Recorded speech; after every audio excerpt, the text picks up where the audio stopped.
साल 1780 का समय था। पंजाब की जमीन खून और संघर्ष से भीगी हुई थी। मुगल सल्तनत धीरे धीरे कमजोर पड़ चुकी थी। अफगान आक्रमणकारी बार बार पंजाब की धरती को रौंदते थे और सिख मिसलें आपस में बंटी हुई थीं। ऐसे अशांत माहौल में एक छोटे से गांव गुजरांवाला में एक बालक का जन्म हुआ, जिसका नाम रखा गया रणजीत सिंह। यह वही रणजीत था जो आगे चलकर शेर ए पंजाब कहलाया।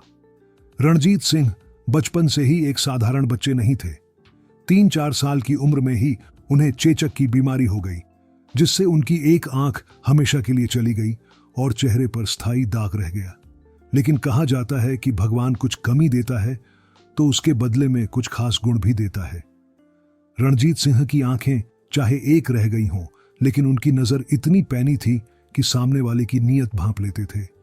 उनके पिता महासिंह गुजरांवाला मिसल के सरदार थे। वह बचपन से ही रणजीत को युद्ध कौशल सिखाना चाहते थे। कहते हैं कि 10 साल की उम्र में रणजीत सिंह ने पहली बार घोड़े की लगाम पकड़ी और तलवार हाथ में ली। जहां दूसरे बच्चे खेलों में मस्त होते, वहीं रणजीत सिंह छोटे छोटे सैन्य अभ्यासों में हिस्सा लेते। बचपन से ही रणजीत सिंह का मन बहादुरी और नेतृत्व की ओर झुकाव दिखाता था। 12 साल की उम्र में ही उन्होंने तलवारबाजी और घुड़सवारी में अपना ऐसा कौशल दिखाया कि बड़े बड़े योद्धा हैरान रह जाते। लेकिन किस्मत ने उनके जीवन को जल्दी ही एक बड़ा मोड़ दिया। केवल 12 वर्ष की आयु में उनके पिता का देहांत हो गया। इतनी कम उम्र में रणजीत सिंह को अपनी मिसल की कमान संभालनी पड़ी। सोचिए, एक 12 साल का बच्चा जो अभी ठीक से बालिग भी नहीं हुआ, उसे पूरे कबीले की जिम्मेदारी संभालनी पड़ी। लेकिन यही वह मोड़ था जिसने रणजीत सिंह के व्यक्तित्व को गढ़ा। धीरे धीरे उन्होंने अपनी मिसल को मजबूत करना शुरू किया। रणजीत सिंह का सपना केवल अपने कबीले तक सीमित नहीं था। वह पंजाब को एकजुट देखना चाहते थे। उस समय पंजाब में कई सिख मिसलें थीं, लेकिन सब अपने अपने क्षेत्र में राज करती थीं और अक्सर आपस में ही लड़ती रहती थीं। यही बिखराव विदेशी आक्रमणकारियों को पंजाब पर कब्जा करने का मौका देता था। रणजीत सिंह ने तय कर लिया कि वह सबको मिलाकर एक मजबूत राज्य खड़ा करेंगे।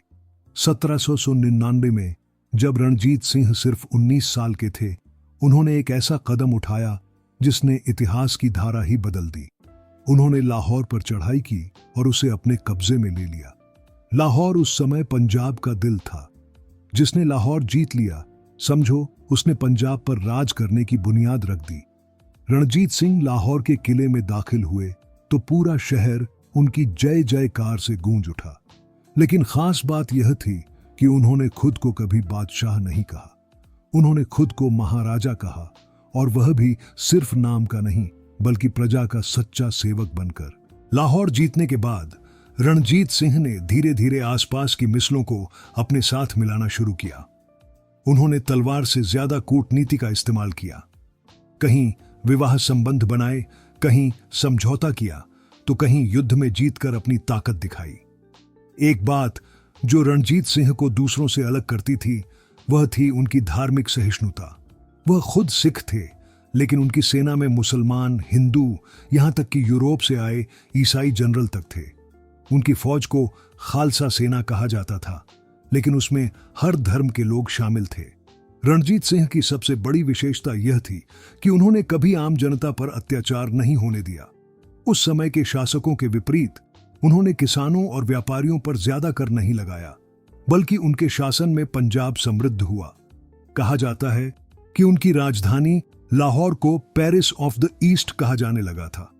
उनकी निजी जिंदगी भी काफी दिलचस्प रही। कहा जाता है कि रणजीत सिंह के कई विवाह हुए और उनके दरबार में हमेशा रौनक रहती थी, लेकिन राजनीति और युद्ध में वह बेहद गंभीर और दूरदर्शी थे। 1809 में जब अंग्रेजी हुकूमत भारत में अपना पैर पसार रही थी, रणजीत सिंह ने अंग्रेजों से एक महत्वपूर्ण संधि की, अमृतसर की संधि। इस संधि के अनुसार अंग्रेजों और रणजीत सिंह के बीच सतलज नदी सीमा तय की गई। अंग्रेज सतलज के पूर्वी हिस्से में और रणजीत सिंह पश्चिमी हिस्से में शासन करते। इस समझौते से अंग्रेज उनके राज्य में हस्तक्षेप नहीं कर पाए और रणजीत सिंह ने अपनी शक्ति को पश्चिम की ओर बढ़ाना शुरू किया। इसके बाद उनकी नजर कश्मीर, मुल्तान, पेशावर और अफगान सीमाओं पर पड़ी। रणजीत सिंह ने कई युद्ध लड़े और धीरे धीरे पंजाब का नक्शा इतना विस्तृत कर दिया कि उनकी सीमाएं लद्दाख से लेकर पेशावर तक और सिंधु से लेकर सतलज तक फैल गईं। उनके शासन का सबसे सुनहरा पहलू यह था कि उन्होंने पंजाब को एक ऐसा राज्य बनाया जो पूरी तरह स्वतंत्र था। उस समय पूरे भारत पर अंग्रेज हुकूमत का दबदबा था, लेकिन पंजाब ही एकमात्र ऐसी जगह थी जहां अंग्रेज नहीं घुस पाए। रणजीत सिंह सिर्फ तलवार के धनी नहीं थे, बल्कि कला और संस्कृति के भी संरक्षक थे। उन्होंने हरमंदिर साहिब यानी स्वर्ण मंदिर को सोने से मढ़वाया। यही कारण है कि आज भी उसे गोल्डन टेम्पल कहा जाता है। उनकी फौज को आधुनिक बनाने में यूरोपीय सेनापतियों का योगदान रहा। रणजीत सिंह ने फ्रांस और इटली के अफसरों को अपनी सेना में शामिल किया और उनकी मदद से तोपखाना और पैदल सेना को मजबूत बनाया। लेकिन जैसे जैसे उनकी उम्र बढ़ी, उनके जीवन में नई चुनौतियां आने लगीं। उनकी सत्ता और विस्तारवाद को अफगानिस्तान और कुछ आंतरिक गद्दारों से खतरा था।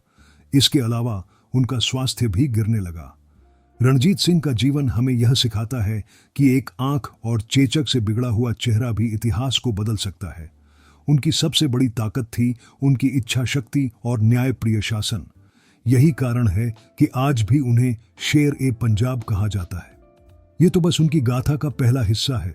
असली कहानी तो तब शुरू होती है जब वह कश्मीर और अफगान सीमाओं की ओर कदम बढ़ाते हैं और उनकी बाद की जिंदगी में सत्ता, परिवार और मौत से जुड़ी घटनाएं घटती हैं।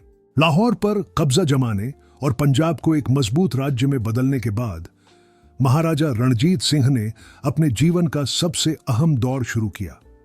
उनकी नजर अब उन इलाकों पर थी जो अफगानों और मुगलों की कमजोरी के कारण बिखरे पड़े थे।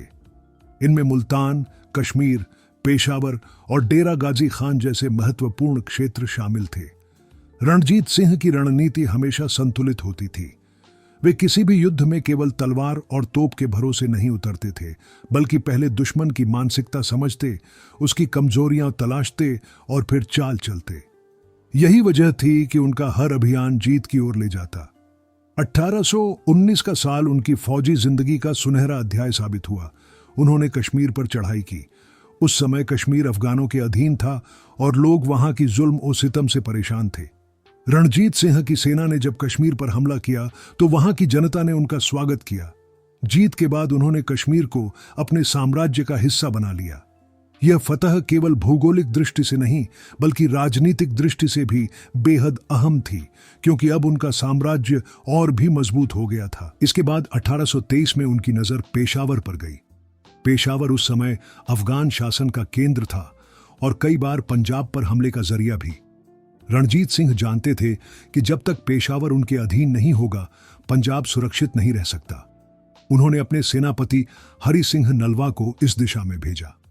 हरि सिंह नलवा रणजीत सिंह की सेना के सबसे बहादुर और भरोसेमंद जनरल थे। पेशावर की लड़ाई में हरि सिंह नलवा ने ऐसा जौहर दिखाया कि अफगान सैनिकों की रीढ़ तक कांप गई। अफगानों के लिए हरि सिंह नलवा का नाम सुनना ही खौफ पैदा कर देता था। इस तरह पेशावर भी महाराजा रणजीत सिंह के साम्राज्य का हिस्सा बन गया। इन फतहों के बाद रणजीत सिंह का साम्राज्य सिंधु से सतलज तक और कश्मीर की वादियों से लेकर पेशावर की सरहद तक फैल गया। उस दौर में पूरे भारत में अगर कोई एक राजा अंग्रेजों की आंखों में आंख डालकर खड़ा था, तो वह महाराजा रणजीत सिंह ही थे। रणजीत सिंह की सबसे बड़ी ताकत उनकी धार्मिक सहिष्णुता थी। वह एक कट्टर सिख थे, लेकिन उन्होंने अपने राज्य में हर धर्म को बराबरी का दर्जा दिया। हिंदुओं को उच्च पद दिए, मुस्लिम जनरलों को सेनापति बनाया और ईसाई अधिकारियों को तोपखाने की कमान सौंपी। यहां तक कि उन्होंने अपने दरबार में मौलवियों, पंडितों और गुरुओं सबको सम्मान दिया। यही वजह थी कि उनकी प्रजा उन्हें सच्चे दिल से चाहती थी। उनका दरबार भी कमाल का था। लाहौर दरबार उस समय रौनक का केंद्र माना जाता था। वहां नृत्य, संगीत, कला और साहित्य सबका सम्मान होता था। उन्होंने लाहौर किले और अन्य इमारतों को सजाया और हरमंदिर साहिब को सोने से मढ़वाकर उसे स्वर्ण मंदिर बना दिया। यही वजह है कि आज भी अमृतसर का यह मंदिर सिख आस्था का केंद्र ही नहीं, बल्कि दुनिया भर में आकर्षण का प्रतीक है। रणजीत सिंह की निजी जिंदगी उतनी ही रंगीन थी जितनी उनकी राजनीतिक जिंदगी गंभीर। उनके कई विवाह हुए और उनकी रानियां अलग अलग पृष्ठभूमि से थीं। कहा जाता है कि वे कभी अपने चेचक से बिगड़े चेहरे की परवाह नहीं करते थे। वे न तो दिखावे के पीछे भागते थे और न ही शाही ठाट बाट का अहंकार दिखाते। आम लोगों की तरह साधारण कपड़े पहनते, घोड़े पर चलते और जनता से सीधे मिलते। लेकिन धीरे धीरे उम्र का असर उन पर दिखने लगा। लगातार युद्ध और प्रशासनिक जिम्मेदारियों ने उनके शरीर को थका दिया था। शराब और अफीम की आदत ने भी उनके स्वास्थ्य को कमजोर कर दिया। 1830 के दशक में वे बीमारियों से घिरने लगे। 1829 में जब उनकी उम्र करीब 29 साल थी, उनका स्वास्थ्य अचानक बिगड़ गया। लाहौर किले में उन्होंने अपने आखिरी दिन गुजारे। कहा जाता है कि आखिरी समय में भी उनकी आंखों में वही तेज था जो बचपन से लेकर जवानी तक पंजाब के लोगों को प्रेरित करता रहा। 27 जून 1829 को महाराजा रणजीत सिंह ने अंतिम सांस ली। उनकी मौत के बाद पूरा पंजाब शोक में डूब गया। उनकी चिता के साथ उनकी कुछ रानियों ने भी सती होकर प्राण त्याग दिए। लाहौर में आज भी रणजीत सिंह का समाधि स्थल मौजूद है, जहां लोग उन्हें शेर पंजाब कहकर याद करते हैं। लेकिन रणजीत सिंह के जाने के बाद पंजाब की किस्मत बदल गई। उनके उत्तराधिकारी उतने सक्षम नहीं थे। दरबार में सत्ता संघर्ष शुरू हो गया। अंग्रेज पहले ही मौके की तलाश में बैठे थे। रणजीत सिंह की मौत के सिर्फ 10 साल के भीतर अंग्रेजों ने पंजाब को अपने कब्जे में ले लिया। 1839 में अंग्रेजों ने पंजाब को ब्रिटिश इंडिया में मिला दिया। इतिहासकार कहते हैं कि अगर रणजीत सिंह कुछ और साल जिंदा रहते या उनके बाद कोई मजबूत शासक होता तो अंग्रेज शायद पंजाब में इतनी आसानी से प्रवेश न कर पाते। लेकिन यह भी सच है कि रणजीत सिंह ने अपने जीवन में पंजाब को वह गौरव दिया जो उससे पहले और उसके बाद किसी को नसीब नहीं हुआ। आज भी जब पंजाब की बात होती है तो सबसे पहले याद आता है शेर पंजाब महाराजा रणजीत सिंह। उनकी मूर्तियां भारत ही नहीं बल्कि ब्रिटेन और पाकिस्तान तक में लगी हुई हैं। उनकी छवि एक ऐसे राजा की है जिसने धर्म, जाति और मजहब से ऊपर उठकर इंसानियत और बहादुरी की मिसाल पेश की। रणजीत सिंह की कहानी केवल एक राजा की कहानी नहीं है, बल्कि यह उस धरती की कहानी है जिसने सदियों तक आक्रमणकारियों के तलवे देखे, लेकिन एक शेर की दहाड़ ने उसे आजादी और इज्जत दी। इतिहास गवाह है कि चेहरे की सुंदरता से नहीं, बल्कि दिल की ताकत और हौसले से इंसान महान बनता है। रणजीत सिंह इसका सबसे बड़ा उदाहरण है। एक आंख से अंधे और चेचक से बिगड़े चेहरे वाला यह बालक दुनिया के सबसे ताकतवर साम्राज्यों के सामने डट गया और हमेशा के लिए अमर हो गया।